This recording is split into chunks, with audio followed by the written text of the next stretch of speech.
Welcome back, viewers. We are tuned into Prime Live, and we are going to be discussing something incredibly important today because we are choosing health and we are choosing wealth.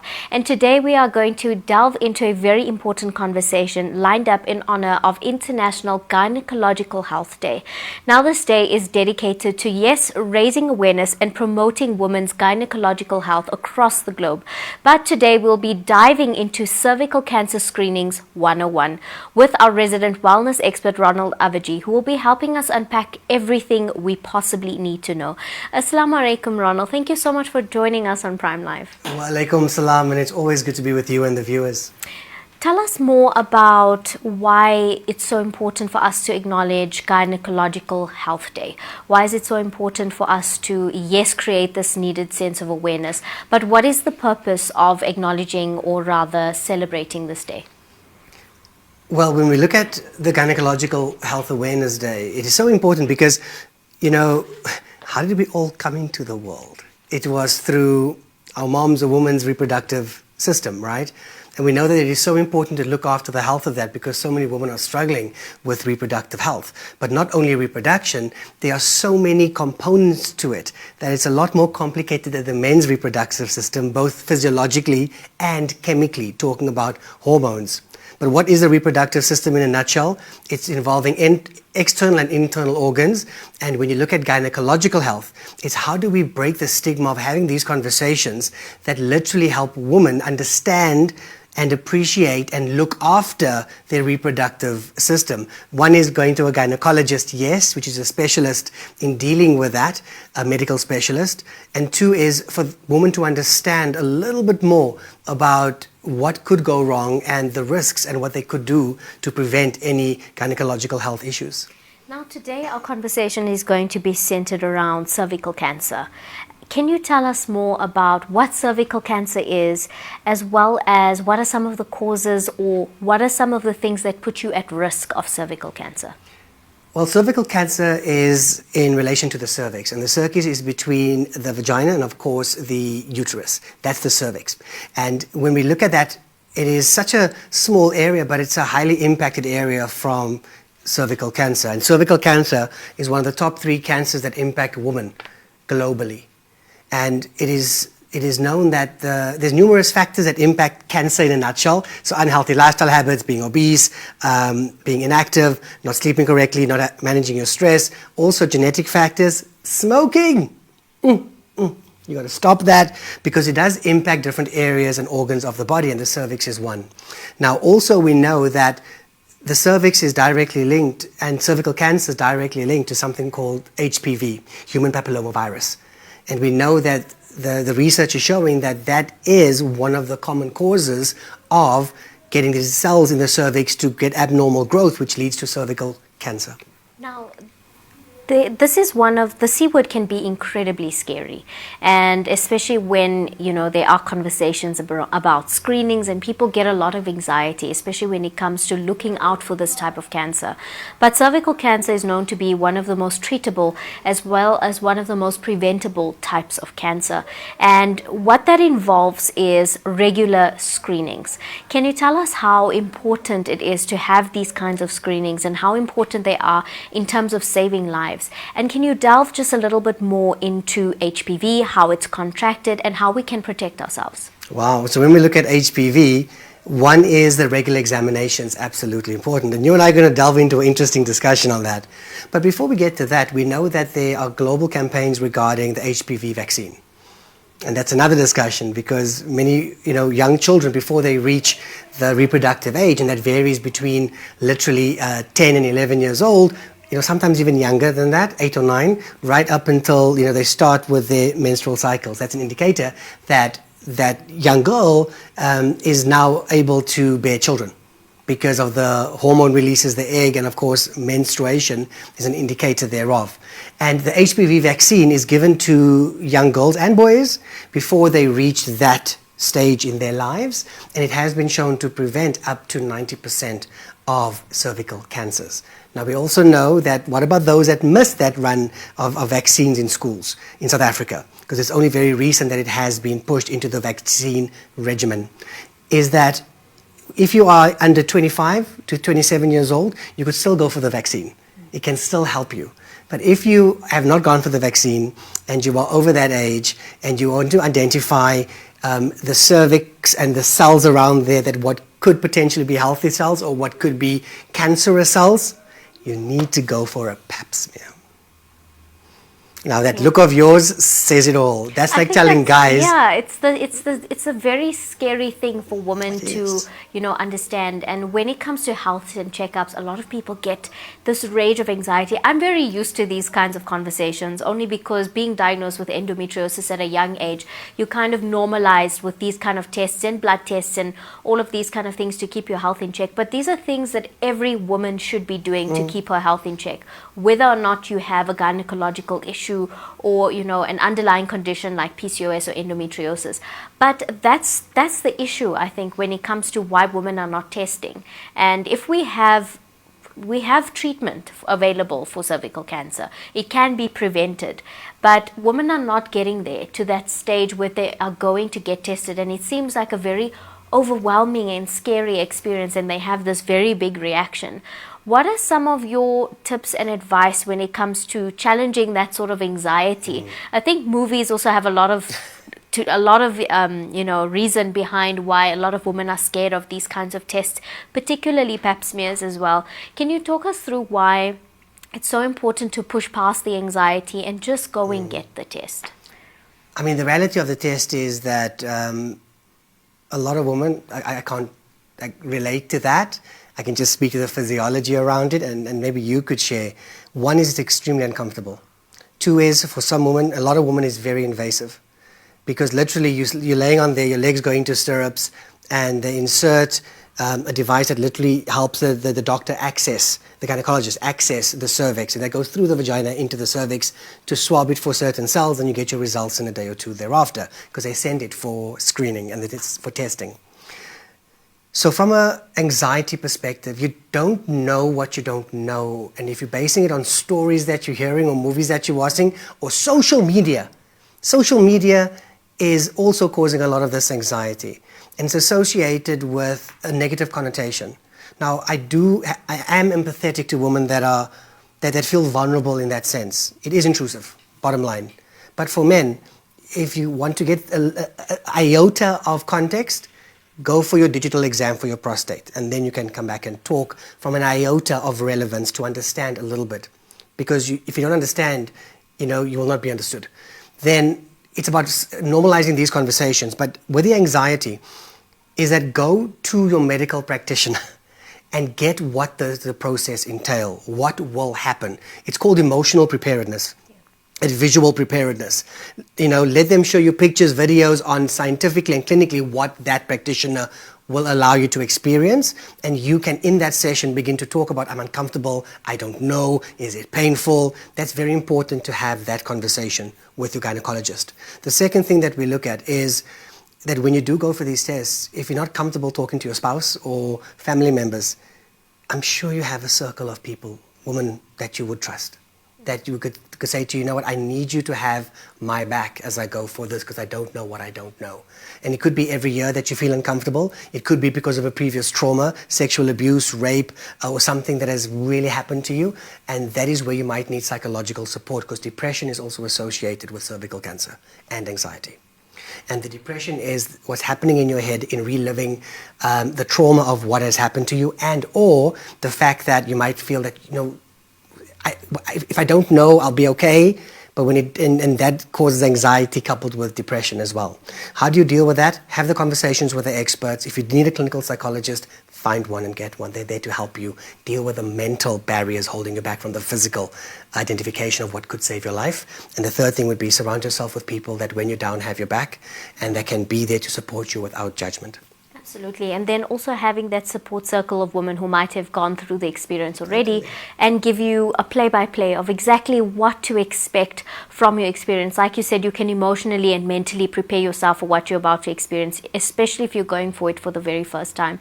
Just to be able to mentally prepare yourself kind of helps you dial down a bit of that anxiety when you have an idea of what to expect. This is the procedure and this is how it's going to go. But I mean, inevitably, statistically, it's been shown that it it's proven that if you're going for these regular checkups, if there is even a hint of cervical cancer, if it's found early, it's absolutely treatable. And when it comes to HPV, I think it's amazing that there is a vaccine available and that there is an option available. And I think as many women as possible need to, equip themselves with the vaccine and go and get it, because cervical cancer, if it can be prevented, why not? But when it comes to how HPV is contracted, a lot of people are very confused about how it's contracted. What is HPV? Help us out. So when you look at HPV, HPV is a virus, human papilloma virus.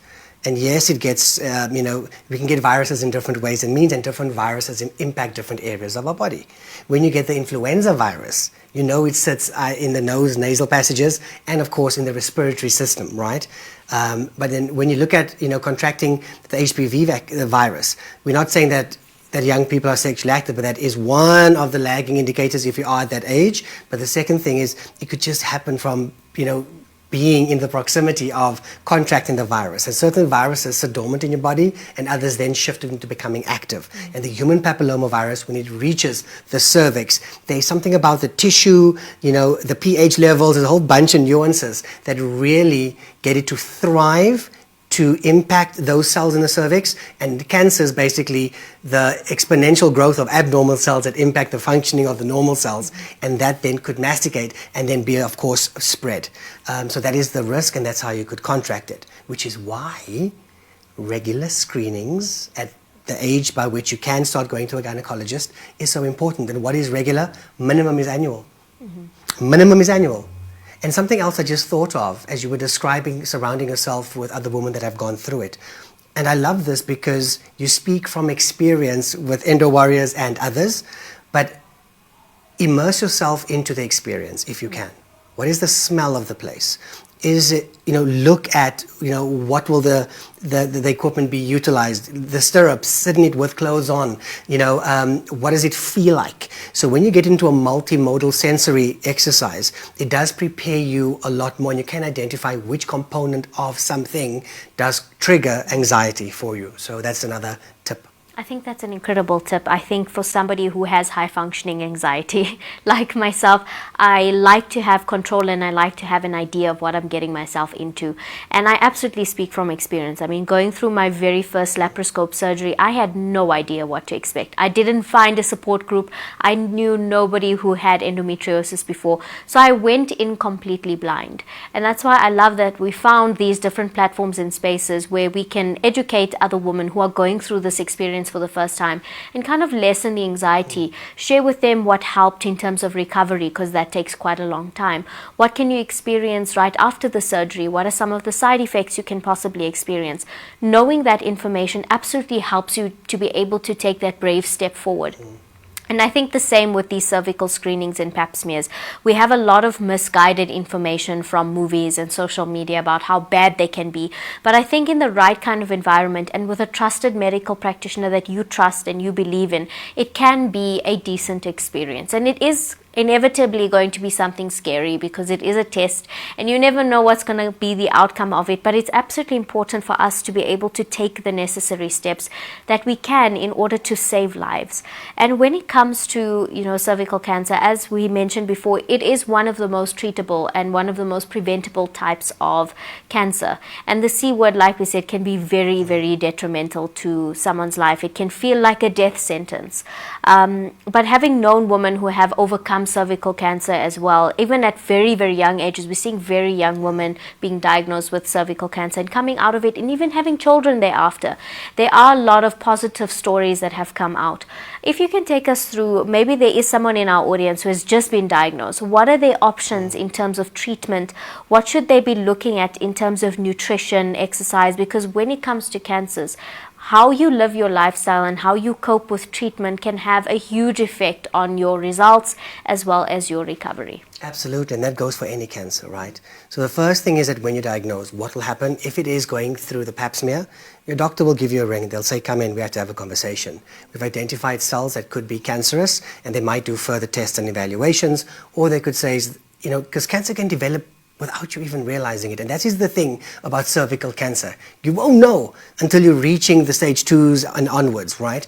Because there's no particular signs or symptoms that we look out for. Breast cancer, we look out for lumps, but that's just an indicator.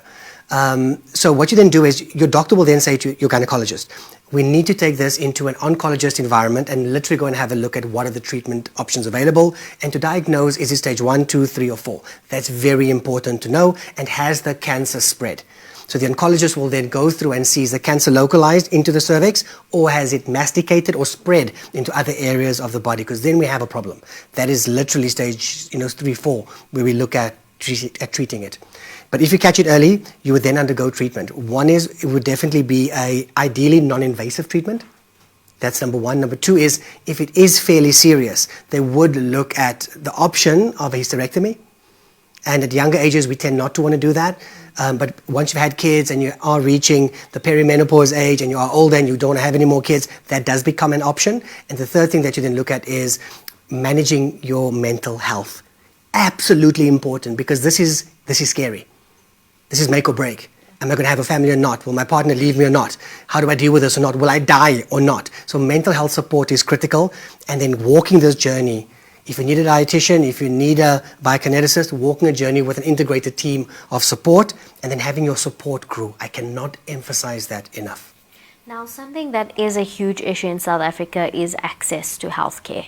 And that is a huge issue for a lot of women in South Africa. So even if, this was a conversation they overheard and want to go forward with a pap smear or test and cannot afford to perhaps go to, a good gynecologist, are there other options in terms of screenings? Where can they get screenings? I do know that places like Dis-Chem, for example, also offer pap smear screenings as well. Can you share some options with our viewers tonight? Well, definitely so. So there's a lot of companies, if you are working for a company, that offer wellness days.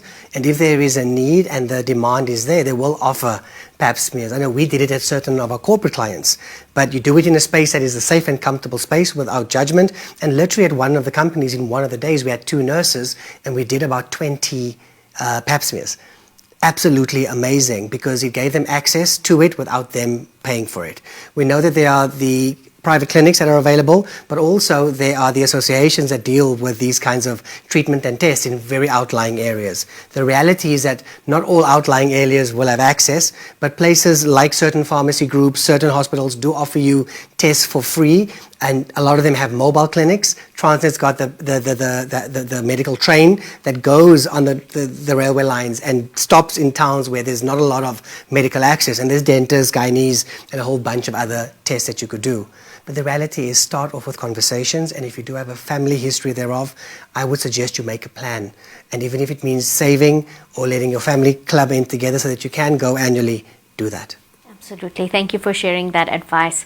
Now, when it comes to women's health, we know that it is severely neglected in so many ways. But this conversation, of course, is not just for the women out there. It's absolutely directed to our men out there as well. They are the support structures, the people who are standing behind our women. What is your message to the men when it comes to gynecological health awareness, as well as, supporting women's health? Seek to understand before you open your mouth with a comment. Most important. Go with your partner, your spouse, to the doctor to understand what they're going through. There are no longer things of, oh, this must happen, it's a woman-only thing. Nonsense. If something happens to your wife, your partner, it impacts the family. It impacts you. So have your partner's back without judgment and seek to understand. And you always use this question. What does support look like for you during this time? And empower yourself with the right information so that you could always understand it, so that you can mentally, emotionally, and physically, so that either you could support them when they're struggling and also be involved in the conversation with the gynecologist and or oncologist, and then don't seek to give advice, seek to listen. And what does support look like for you? Why is that important for you? Tell me more. So it's asking the questions rather than offering advice and doing closed-ended statements. I think that's brilliant advice. But Ronald, thank you so much for joining us this evening. I really love that we were able to delve into this conversation, highlight some of the much needed awareness when it comes to cervical cancer, how we can prevent it, and how important it is to actually do those regular checkups, because it is preventable and technically we are all at risk. So we should absolutely be doing those regular health checkups and taking charge of our health. Absolute pleasure. Viewers at home, that was our resident wellness expert, Ronald Abvajee, and today's conversation was centered around cervical cancers. If you've learned anything, my biggest takeaways from this conversation today is that we are all at some degree at risk of cervical cancer, and it is something that is raging through populations around the world. So make sure you go and get regularly checked for cervical cancer via a pap smear, and make sure you're doing it annually, as Ronald has said. Make sure that you are taking charge of your health and you're taking care of yourself. Early detection is absolutely the best solution when it comes to cervical cancers, as there are many non-invasive treatments available that are available to you at the very early stages. So women, let's take care of our health and make sure you are getting those pap smears, and let's try and get rid of that anxiety that does exist around getting those screenings. But on that note, viewers, it is time for us to head over to an ad break, and we'll come right back.